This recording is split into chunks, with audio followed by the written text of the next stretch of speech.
Hello दोस्तों, किस्सों कहानियों की रोचक दुनिया स्टोरी गाथा में आपका स्वागत है। जब सुर, ताल और धुन मन को भा जाए या बात हो खुशी की तो कदम खुद ब खुद थिरकने लगते हैं। लेकिन क्या हो अगर कोई बिना वजह नाचने लगे और नाचता ही जाए। कुछ पल या कुछ मिनट नहीं, घंटों और दिनों। ऐसा ही कुछ हुआ था 1518 में एंशिएंट रोम के स्ट्रासबर्ग शहर में, जब मिसेस ट्रॉफिया नामक एक महिला सड़क पर आई और नाचने लगी। आसपास खड़े लोग उसे कौतूहल से देखने लगे।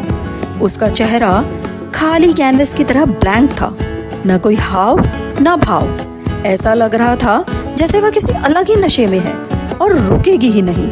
वह नाचती रही और बस नाचती ही रही जब तक कि थककर बेसुध नहीं हो गई, और फिर जब उठी तो फिर नाचने लगी।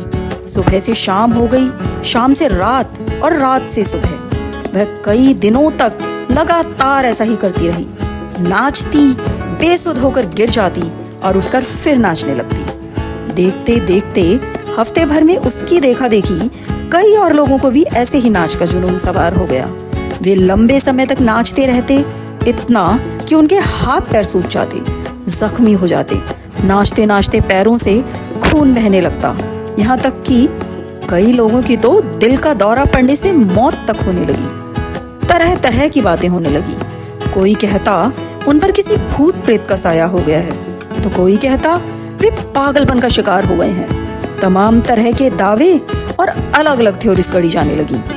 आधिकारिक एजेंसियों को चिंता हुई और उन्होंने ऐसे लोगों की मदद के लिए खाली कमरों में म्यूजिक हॉल्स बनवा दिए और म्यूजिशियंस नियुक्त कर दिए, जिनकी देख रेख में नाच के इस जुनून से प्रभावित लोगों को नुकसान से बचाया जा सके। लेकिन इसका असर हुआ उल्टा।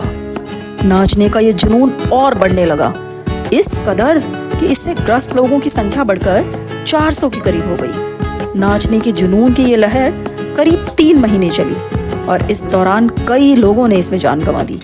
जब नाचने की अजीबो गरीब लहर किसी संक्रामक बीमारी की तरफ फैलने लगी तो इसे नाम दिया गया डांसिंग प्लेग। कुछ ने इसे सेंट वाइटस नामक एक संत का श्राप बताया, जो नाच गाकर लोगों की बीमारियां ठीक करते थे।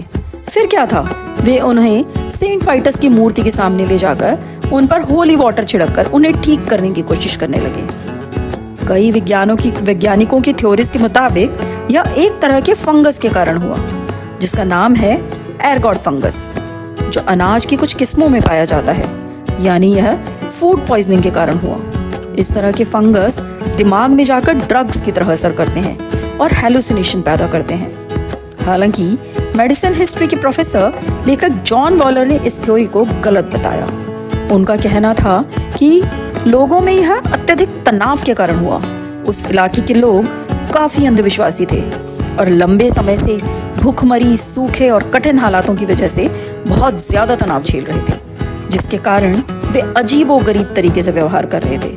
उन्होंने इस अजीबो गरीब वाकये पर किताबें भी लिखी हैं, a time to dance, a time to die और the dancing plague, the strange true story of an extraordinary illness. बहरहाल इसकी असल वजह क्या थी, यह आज तक ठीक कोई नहीं बता पाया।